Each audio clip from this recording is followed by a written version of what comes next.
An hour before the kidney transplant operation, the news of an urgent need for a kidney transplant came from James Scott's sweetheart. She said she knew there was a matching kidney donor at their hospital. To keep his sweetheart alive, he used my kidney donor. James left me alone in the ward after I'd been given anesthesia, running around for his sweetheart. I reported him for tampering with a patient's kidney source. Seeing my pale face, his cold voice rang out. Olivia, your body can hold on for a while longer. If Adriana doesn't get a kidney source, she'll die. Don't you have any compassion? A month later, a new matching kidney donor arrived. But James stubbornly put it off, absolutely refusing to perform the operation on me. I'm used to spoiling her, but now I want to see if she goes 2 months without a kidney, will she actually die? Later, James softened and decided to transplant a kidney for me. But he doesn't know. I've already died in my rental room because I couldn't find a kidney donor. Where is Olivia? Why hasn't she called me lately? Did she realize her mistake? Is she in the hospital? I'll go check. The nurse next to him looked puzzled. Miss Olivia was discharged half a month ago. She said she couldn't find a suitable kidney donor, so she had to go home and wait. James's face tightened, gradually showing anger. Home? What home? Olivia has no home. It seems to be at No. 92 Phoenix Road. Dot. The nurse next to him stuttered out the address. Still acting? A month's punishment didn't teach her a lesson. She left the address for you, isn't it? Because she wants me to coax her? Why can't she be as obedient as Jennifer, who is also a patient? James's voice carried a tone of blame and disgust. Dot. No, I actually sneakily noted down this address myself. Dot. Before the young nurse could finish, James impatiently cut her off. There's no need to explain further. I know she's close to you. He furrowed his brows, his tone full of aloofness. As soon as he had finished speaking, Jennifer, clad in her patient gown, walked in. James quickly rushed over to support her. His eyes instantly softened, and he chided gently. Jennifer, didn't I ask you to rest in bed? Why are you up again? The wind in the corridor could make you catch cold. How are you feeling today? Do you feel uncomfortable at all? He took off his own coat and draped it over Jennifer's frail shoulders. James, thanks to you, I'm much better now. But Jennifer lowered her head on the verge of tears. Is Olivia still mad at me for taking her kidney source and for causing James trouble? Olivia, why would she take it out on my James? It's all because of my wrongdoing. Jennifer rested her head lightly on his shoulder, feigning distress. Watching the pretentious demeanor of Jennifer, I couldn't help but burst into laughter. However, they couldn't hear me. Because I'm already dead. In the last throbbing throes of pain, I felt nothing but relief. As my body gradually stiffened, my soul floated out of the cramped and damp rental room. I observed myself from God's perspective. Due to illness, my body was already grotesquely swollen. Withering in continuous agony, my face was tightly scrunched up from the pain. Being tortured by pain for so long, I came to appreciate the current state of my disembodied self. Sorry, however, to the landlord for giving him the bother. On the other hand, in a spacious bedroom of European style, James was holding Jennifer, comforting her softly. Jennifer, are you feeling uncomfortable again? Do you need me to take you to the hospital right now? Sobbing, Jennifer hugged him back tightly. James, I'm okay. I just had a nightmare. I dreamt that Olivia was blaming me. James pitifully wiped the tears from the corners of her eyes. Jennifer, being too kind can lead to self-harm. You have to trust me. Olivia's illness isn't that severe. It wouldn't be a problem if the kidney transplant isn't done within 1 or 2 months. You're considering giving her your kidney, yet she's throwing tantrums at me and resenting you. It's so selfish of her. I really misjudged her before. Just let her be stubborn. One day, she will come begging to me for a kidney. My heart feels as though it's being ripped apart. James is a doctor, yet he has never taken a serious look at my medical reports. To him, my pain is all an act to attract attention. He's right. I am selfish. But that one kidney I have, I've waited for that for 3 years. Why should I give it to her? Even in the end, when Jennifer's test results came out, there was actually no need for a kidney transplant. James still didn't give it to me. Instead, he urgently allocated it to a patient at another hospital. The reason is that I'm not obedient enough. I questioned him with a heartrending agony. Why do you have to give my kidney source to Jennifer? If Jennifer doesn't need this kidney source, can it be returned to me? The only response to me was the 2 words he spat out chillingly. No way. But he forgot. Who is the cause of my renal failure? If it weren't for paying his debt 5 years ago, I wouldn't be working 3 jobs alone, leading to severe fatigue. Reluctant to go to the hospital, I could only bear it by consuming a handful of pills. Finally, I fainted at the workstation.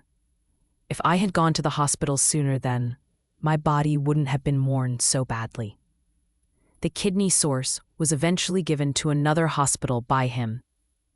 At the moment when the kidney source was about to be transported away, I burst out a strong desire to live, pleading with him to keep the kidney donor for me. However, his disdainful rebuke was all that was returned. Olivia, the sight of you right now makes me sick. I'm a doctor. You won't die without a kidney donor. Stop pretending. Even he announced that even if a new kidney donor arrives, I would still have to wait 2 months before having the surgery.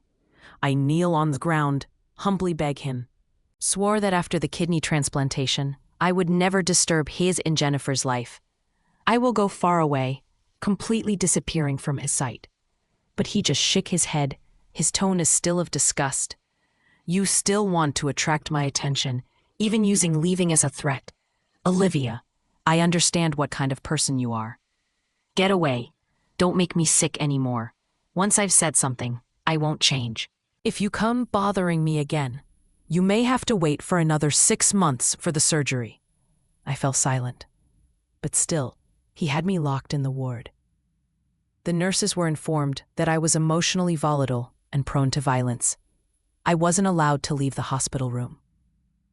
Until I found an opportunity to escape the hospital. But it coincided with the end of my life. Beep, beep. Inside the office, James fiercely slammed his phone onto the table. If she keeps causing trouble, I refuse to believe she can drive me too far. Betting her life to spite me, it's astonishingly senseless. Jennifer, standing next to him, was startled by James's sudden outburst. Clutching her chest, she approached James. James, Olivia is after all still ill. You shouldn't argue with a patient. It's all my fault. Olivia must still be angry with me. She pondered for a moment, then turned back and added, James, I don't want to cause a rift between you two because of me. Let's go find her. A hint of impatience flashed through James's eyes, but his palm lightly stroked the back of Jennifer's hand, as if to comfort her. She dares. It's been half a month. I don't believe she hasn't learned her lesson. This kidney source, it's something our hospital acquired, and I can give it to whoever I want. How dare she be unsatisfied? Jennifer, you're good in all aspects, but you're too soft-hearted. It will lead to your disadvantage in the future. As James sighed gently, he turned to Jennifer with a mix of helplessness and fondness. When these words fell into my ears, they turned into sarcasm. Half a month ago, Jennifer came to see me while James was in surgery. The way she looked at me was like looking at a pitiful dog. You've accompanied James for 7 years. So what? Even pretending to be sick can't make James love you. Look at me. A feigned sickness, a beckoning of my finger, and isn't James eagerly back at my side? Seeing that I kept silent, Jennifer continued to talk in a piercing voice. You are the type of person who's cheap by nature. No matter what you do, no one will ever love you. No wonder your parents died early. Slap. A clear slap echoed in the room. There was a moment of silence in the air. Jennifer didn't expect that I would slap her. She was standing there straight, covering her left cheek, looking at me in disbelief. She could say anything to me, and I wouldn't get angry. but mentioning my parents was off limits. Their death has always been a pain in my heart. No one can say anything bad about them. Insult me if you must, but insult my parents and it seems you're looking for trouble. However, this scene, it was witnessed by James, who was at that moment patrolling the wards, in front of the many doctors and nurses in the hospital. He flew into a rage and viciously kicked me with all his strength. I was kicked to the edge of the bed, a sudden sharp pain in my chest. This kick made me lose all hope. I just sat there blankly on the floor, watching him lovingly pick up Jennifer, gently placing her on the bed, and fetching iodine solution to disinfect her. "Jennifer, how are you? That poisonous woman didn't hurt you, did she?" At that time, I found it ridiculous.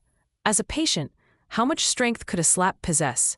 However, it was James who seemed to have kicked me so forcefully, it felt as if he had broken my ribs. But this kick, in his eyes, was still insufficient. It wasn't until James discontinued all of my treatments that I realized how merciless he was towards me, compared to how gently he treated Jennifer. "Do you realize what you have done? Jennifer needs rest. She's very frail right now. Do you understand the magnitude of harm your slap could potentially inflict upon her? Let me tell you, Olivia, if anything happens to Jennifer, I will not forgive you. You ought to remember you're not at liberty to do whatever you please simply because you are my girlfriend. Hurry up and apologize to Jennifer, or you can forget about your treatment." Even now, he still insists I apologize. He knows full well I value my self-respect above all else. Forcing me to apologize is the greatest humiliation to me. Under Jennifer Munn's persuasion, James still arrived at the address given by the nurse. Standing downstairs, looking at the dilapidated building, his eyes filled with disdain.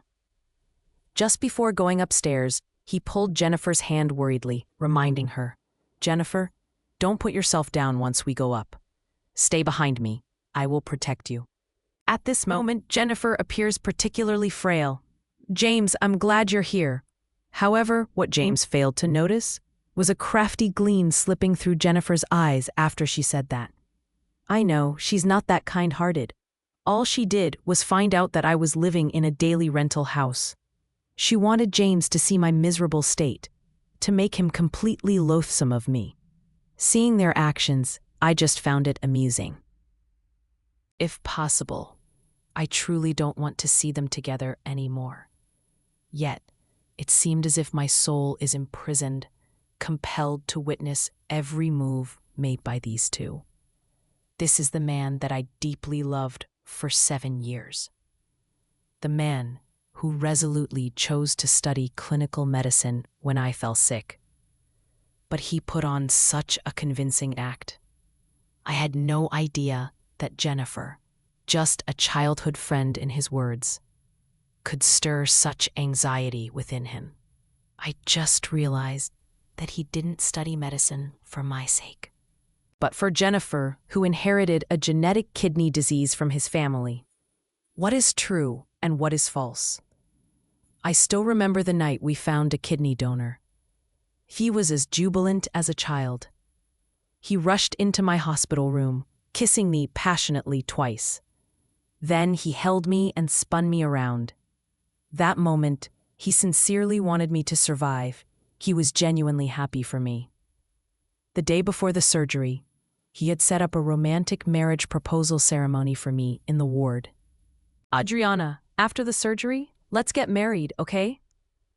"Adriana, I'm so happy you finally don't have to suffer from illness anymore."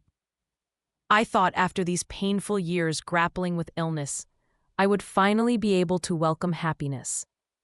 But I didn't expect Jennifer's appearance to deliver a devastating blow. I almost thought he truly loved me. But compared to Jennifer, I am insignificant. Right before the anesthesia was administered, I was still fantasizing about our life after the surgery success. Feigning anger, I demanded he present me 99 roses to celebrate my rebirth. What I didn't know was, at that moment, he had just received news of Jennifer's kidney disease relapse. Back then, he was torn, not knowing whether to give my kidney to Jennifer. even if this kidney might be incompatible with Jennifer. Everything I had yearned for had turned me into a joke. What I thought was a rebirth turned out to be hell. 7 years of love all came to nothing in the end. Thinking of these, my heart felt hollow, and my eyes stung with bitterness. But I forgot. Does a soul have a heart? Does a soul shed tears?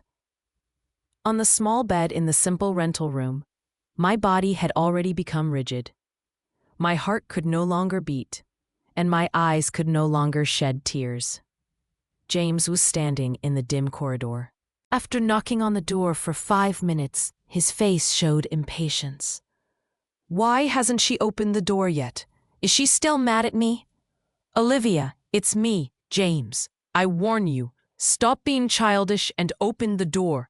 This damn corridor stinks. Don't let it mess with Jennifer's senses. He didn't know that this stench was actually coming from my corpse. I float in the air, passively observing as cold sweat gradually seeps out from his forehead, his hand unconsciously gripping tighter. Olivia, I'll say it once more. Hurry up and open the door, or I won't hesitate to break it down. Break in? Who gave you the permission to break my door? This is my house. Today just happens to be the day my rental agreement expires. James' words happened to reach the landlord, who was here to reclaim his property. Are you the landlord? Hurry up and open the door. My girlfriend is inside. The landlord suspiciously sizes him up and down. What about this one at your side? Is she also your girlfriend? Considering you're dressed so well, why did you let your girlfriend stay in my cheapest daily rental? The landlord's words leave James speechless. The landlord stares at the two of them and shakes his head disdainfully. Next, he lowers his head to pull out the keys, sniffing vigorously in the air. What's this rotten meat smell? Whose meat has gone bad? As soon as he finishes speaking, he turns the security door. A disgusting stench hits everyone in the face, and the 3 standing at the door quickly cover their noses and mouths. I don't want to step inside. To face the pathetic state of my own death requires immense courage. Yet my soul is bound around James, forcing me to go in no matter what. The moment James stepped inside, he didn't forget to reproach me. Olivia, you're still hiding, aren't you? Planning to avoid me forever, huh? I'm warning you. If you don't come out, I'm going to give your kidney source to someone else. Hearing these words, I can't help but wonder. How do I actually appear in his heart? That he would suspect me with such malice. Is it that I don't want to come out? Do I want to die? Don't I want the kidney source? I have begged him earnestly for a long duration. Even on the verge of death, I was still struggling for survival. But now, there's no more chance. He follows the landlord's steps towards the bedroom, the stench growing stronger. Olivia, for the last time, stop creating problems. Otherwise, do you believe that I'd leave? From then on, whether you live or die, I'll no longer care. Ah! The landlord, who had just pushed open the bedroom door, screamed, Dead. Someone's dead. Following the direction of the landlord's trembling finger, James's gaze met with my rigorously stiff, frozen corpse curled on the ground. He took a step forward in disbelief, extending his trembling hand to attempt to turn my body around. But as he was about to touch me, he abruptly retracted his hand. He looked panicky, stumbling backwards a few steps as his balance gave way. His voice carried a trace of shudder. This isn't Olivia. This woman is too fat to be Olivia. He clasped his hand tightly and pulled at the landlord's collar. Where's Olivia? I'm asking you, where is Olivia? The landlord pushed him away. I don't give a damn whether it's James or Olivia. The girl that rented my place was this girl. With that, the landlord pulled up our WeChat conversation. James glanced hastily before taking off like a bat out of hell. Before leaving, he hoarsely muttered, I'm from the hospital. Someone will be here to take the body. I watched this farce unfold before me, a cynical smile playing on my lips. If possible, I would love to dig into James's mind for a look. the person curled up stiff on the bed. Isn't it me? As a doctor, doesn't he know that kidney failure can cause swelling throughout the body? As James hastily left the room, my soul seemed to be drawn out with him. Seeing James emerge, Jennifer hurriedly approached, grasping his hand and gently swinging his arm. "James, what's going on? Didn't Olivia want to come out with you?" "It's okay. If Olivia is unwilling to forgive you, then Jennifer will go apologize to her personally." Hearing Jennifer's words, James finally quieted down a little. She took Jennifer's hand, her voice still shaking. "In that room, there is no Olivia, only a corpse. I've already made a call to have someone come and take care of it, to be transferred to the hospital first." Olivia ran away again. This woman, she's still having a fit with me. She's making such a huge fuss and even found a place with a corpse to frighten me. The corpse was right in front of his eyes, but he didn't want to believe it. He still wanted me to apologize to Jennifer. How ridiculous. Now, I did want to apologize, but I wonder if his darling Jennifer would be scared to death upon seeing me. James returned to the hospital, continuing his monotonous life. My body was just left in the morgue on the basement level of the hospital. He never visited once. He didn't believe that was me. He used all his connections to review the citywide surveillance.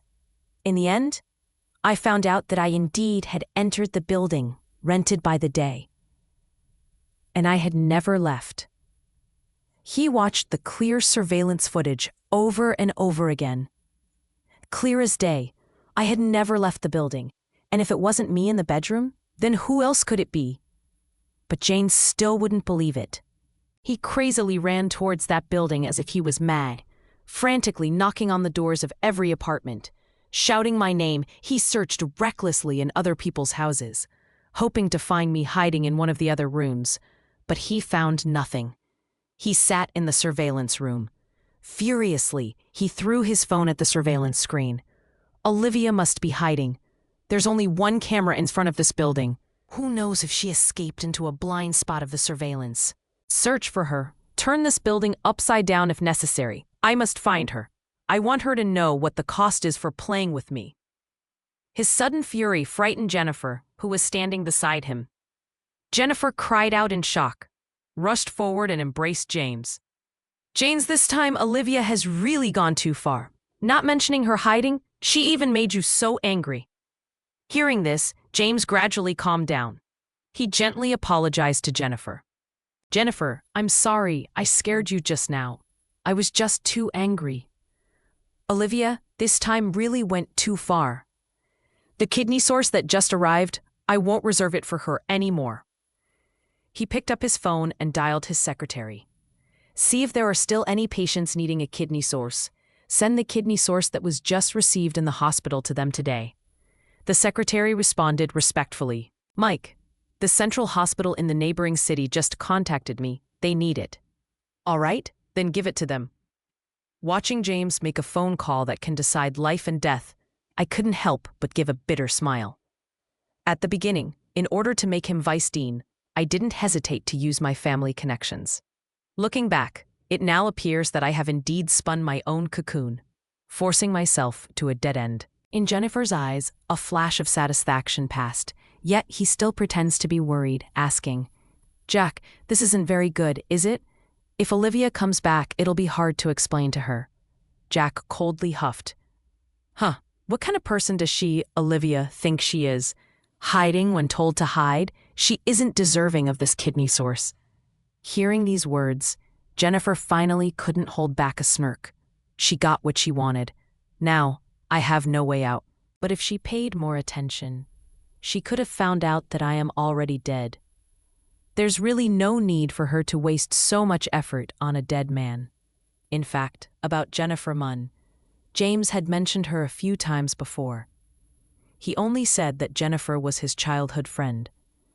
When she smiles, she has 2 tiny dimples, a very adorable little girl. At that time, I even joked, "Are you secretly in love with her or something?" James immediately pulled a long face. "Olivia, don't talk nonsense. Jennifer is now married. I would never be that kind of person. All right, I was just kidding. But I knew. James had indeed once held a secret crush on Jennifer. Half of the photos in his childhood album were taken with Jennifer. In his graduation album, only Jennifer's message was carefully preserved by him. Jennifer's WeChat moments. He checks it several times a day. And the day Jennifer got married, James, who never drinks, got completely drunk. I confronted him about it. He became angry first and shouted at me. Olivia, is that how you see me? If you think of me that way, then there's no need for us to be together. His reaction stunned me. I was insanely in love with him back then. Money, power, fame, and fortune. Anything James wants, I fight for it on his behalf. I keep brainwashing myself. James loves me. He cares about me. I must give more, so he will love me more. I thought that as long as I persisted, we could always be happy. I thought that, once the surgery was over, nothing could stand in our way. But then Jennifer appeared. The happy bubble I have desperately created was burst. Upon receiving the news of Jennifer's kidney disease recurrence, he panicked, knowing full well I would suffer from the torment of illness.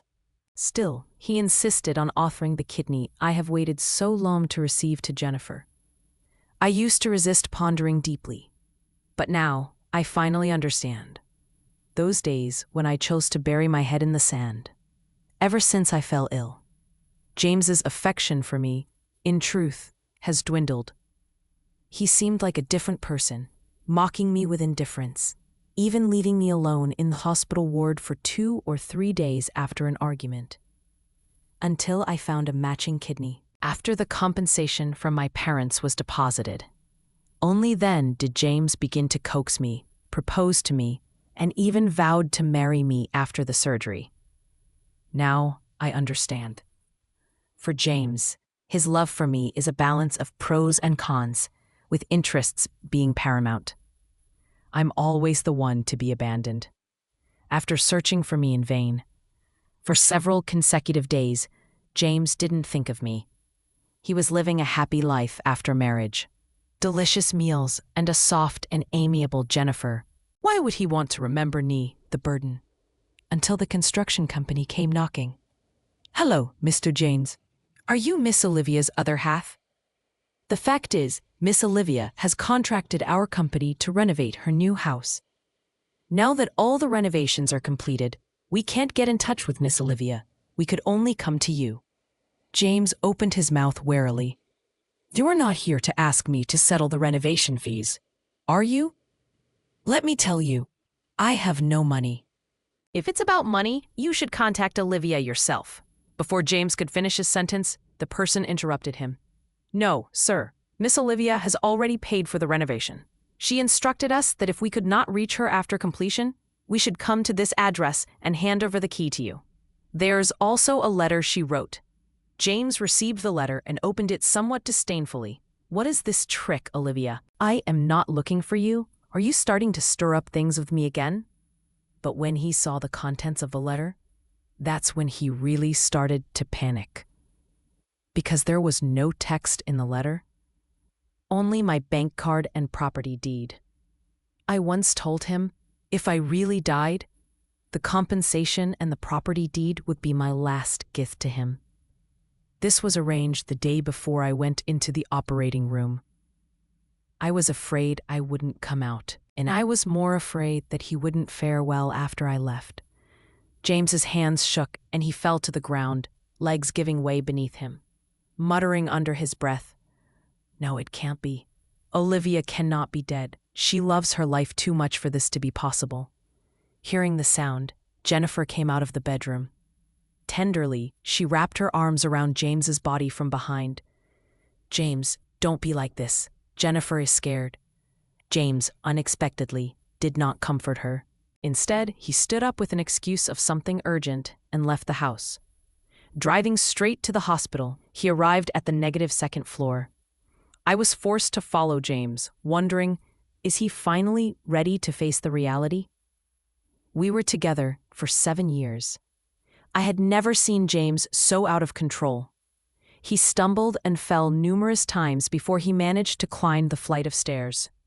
Standing by the morgue bed, his trembling hands hovering over my forehead, hesitating to lift the white cloth covering me.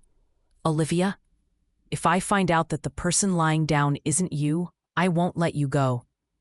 His voice concealed a hint of futile hope, feigning composure. Yet the trembling of his entire body betrayed his nervousness at the moment. Somehow, I was eager to see his reaction after revealing the truth. "Olivia, I don't believe you died just like that." I was anxiously turning circles in the sky, hesitating, so indecisive. Why doesn't he just unveil the truth? He hesitated for a very long time at the bedside. Then, with a sudden burst of courage, he unveiled the truth. "I must say, the hospital did a good job preserving my body. Now it doesn't look as horrifying as it did in the rented room. Unfortunately, it won't scare James anymore." I turned my head to look at James, who was frozen in place. He was completely stunned, his eyes wide open, staring straight at my corpse. "Olivia, is this a hoax? Did you hire someone to pretend? You're deceiving me, aren't you?" I let out a scornful smirk. Can't even secure his own kidney source. How on earth did I manage to pull off such a theatrical spectacle? I'm at a loss. James's gaze was vacant as he reached out a hand to touch my face. But he drew back out of fear. He stared at me intensely for a long time before his pain broke through. "Olivia, it was you who wanted to die. I didn't harm you, right? It has nothing to do with me. I wanted to give you my kidney, but you ran away. Don't ever blame me." Damn it, I overestimated him. I thought he would be saddened for me. But he's just afraid that I'd become a vengeful spirit haunting him. "Olivia, I'll definitely get to the bottom of what exactly happened. Don't try to make me feel guilty with your death. I know these are all your tactics." His words infuriated me to the point of near madness. I wished I could rush at him, kick him a couple of times, and slap him in the face. But I was just a spirit. No matter how hard I tried, he sensed nothing. I grew tired from all the jumping around and ghostly antics. It quietly floats above his head. "Go ahead, hurry up and check. Go and see if I committed suicide or died from kidney failure. After all, I haven't done anything wrong. I'm not afraid." This check. But it uncovered so many secrets. All the investigation results drove James crazy. He finally carefully reviewed all my case reports. He was watching my disease getting serious day by day. On the day of the kidney transplant, my body was already at the end of its tether. But every time I had a splitting headache, I would endure it as long as James was by my side, afraid that he would be worried. He found the diary I had hidden in his office desk. That was because I was afraid I wouldn't be able to survive surgery. It was secretly placed there the night before the surgery. It was filled with my gratitude towards him over the years, and my advice to him. James said he would study clinical medicine for my sake, but I can't bear to see him suffer so much. I truly love him. Need to defeat this illness and get well soon. I am determined to be his bride. James cried today. He said it was all his fault that I fell ill. That's not true. If I could do it all over again, I would still make the same choice. I turned to the last page of the diary. It was my note to him before surgery. "James, by the time you read this letter, my surgery has probably failed. How would I know this? Because if the surgery was successful, I would secretly take this diary back. Hehe. Don't be upset for me, James. I've lived a contented life just being in love with you." I used the rest of my money to renovate the house secretly, in the style we had imagined. My parents' compensation money is also being held for you by someone I've entrusted. After I'm gone, don't think about me, James. Being ill is really painful, and this result, to me, is a kind of relief. I love you. A thick diary filled with my ramblings, written during these few years when I was confined to a hospital bed. After browsing through this diary, James sat alone at his desk for a long time. Meanwhile, The private detective he hired had discovered the cause of my death. Unbelievably, it was all orchestrated by Jennifer. She intentionally left the door of my ward open, deliberately left a few hundred in cash for me, even stealthily placed the identification and phone, which James had hidden for me, by the door. In the half-month since I left the hospital, I haven't left out other hospitals. But the security guards at the entrances had already been warned by Jennifer. They all held me back, refusing to let me in. Left with no option, I wanted to plead with James, beg him to give me a lifeline. Tell him I knew I was wrong, that I could apologize to Jennifer. But it was all of no use. Jennifer had blocked me on James's phone, and from the sounds of it, James sent me a message, hoping I'd disappear from his view hastily, wishing for my death. He also said there would be no more kidney source. James said there would be a new kidney source in 2 months, all a lie. Even in the moment before my death, curled up in my rented room, Jennifer sent me a video of her and James on the bed. Upon hearing this, James promptly interrupted the private investigator. He couldn't believe it. Jennifer, pure and flawless in his eyes, could actually do something like this to me? Before he had the chance to call upon Jennifer to explain, Jennifer appeared on her own, acting coquettishly with James as usual. James displayed a cold countenance, took out evidence, and coldly questioned her. "Is this your way of saying sorry to Olivia?" Jennifer appeared calm, yet the corner of her lips couldn't help trembling. Dry-mouthed, she began to speak. "Jack, it's because I love you too much. I'm sorry, Jack. I don't know why, but I'm jealous of the 7 years you spent with Olivia. I just want to upset her." James lifts his hand in anger, but never really slaps her, even though he knows that it was Jennifer who harmed me. But he still could not bring himself to harm her even a bit. But what about me? Just for one sentence from Jennifer, he could disregard my life and death, even to make me apologize. Took my kidney source and drained me of life, so Jennifer could talk back when she's in the wrong, and she didn't have to apologize. I mockingly shake my head. Forget it. I'm already dead. What's the point of thinking about these things? So, you're upset with her? That's why you had the hospital deny her treatment? Do you know, she was in pain until death. She was dragged to death by you. Jennifer tearfully apologizes. I'm sorry, Jack bro. After a while, she tentatively speaks. Now that things have come to this, brother Jack, why don't we leave together? Let's go to a place where no one knows us and start a new life. How about it? Jack slumped on the sofa, remaining silent for a long time. This was him agreeing. If the private investigator hadn't found out about Jennifer, bang. Mr. James, the records show that Miss Jennifer didn't actually divorce her ex-husband. And about her kidney disease, it doesn't seem as serious as she had presented it. Hearing these words, James slowly clenches his fists. The call continues. For the past month, Miss Jennifer has been in frequent contact with her ex-husband. The conversation between them is rather explicit. I've already sent the details to your email. In addition, they even discussed methods to scam you out of your money. The first step was to get rid of Ms. Olivia. As the truth completely surfaces, to James, this is a massive blow, especially that Jennifer had been deceiving him all along. James's eyes were bloodshot, gasping for breath as he opened his email. After seeing the contents of the mail, his teeth started to grind. Kill off Olivia, play the pity card, then this dimwit James will hand over his fortune to me. My dear, I miss you so. Every tick and talk alongside James fills me with revulsion. Olivia is dead. She loved deeply. A pity that James, this idiot, didn't appreciate it. With each line he read, James's face darkened further. I looked down from midair with a cold gaze. Turns out I'm not the only joke. James is a joke as well. Laughable, isn't it, James? You thought Jennifer loved you.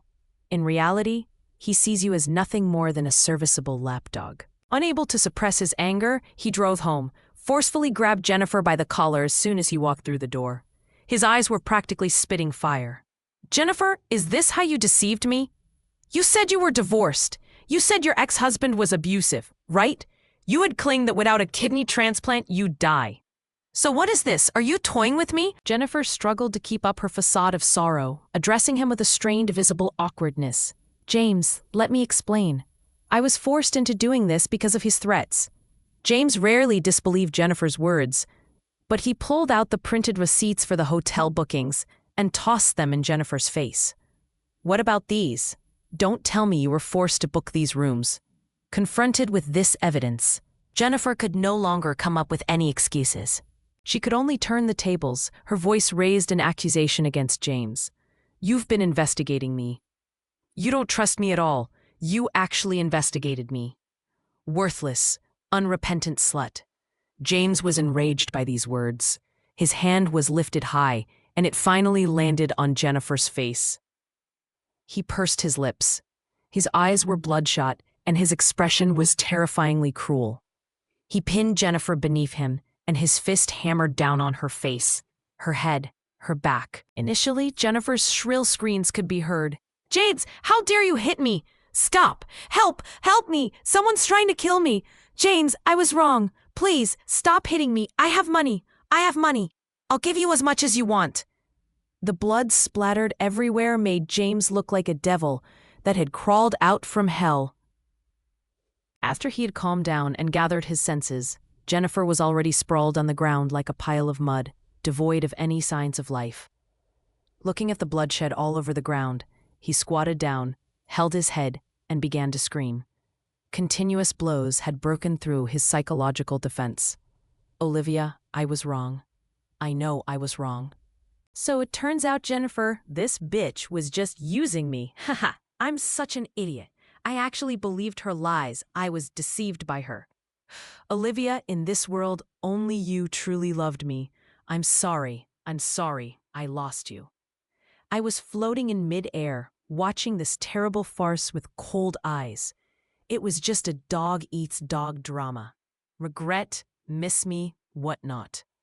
Only when he realized that no one loved him did he think of me, the one who was wronged.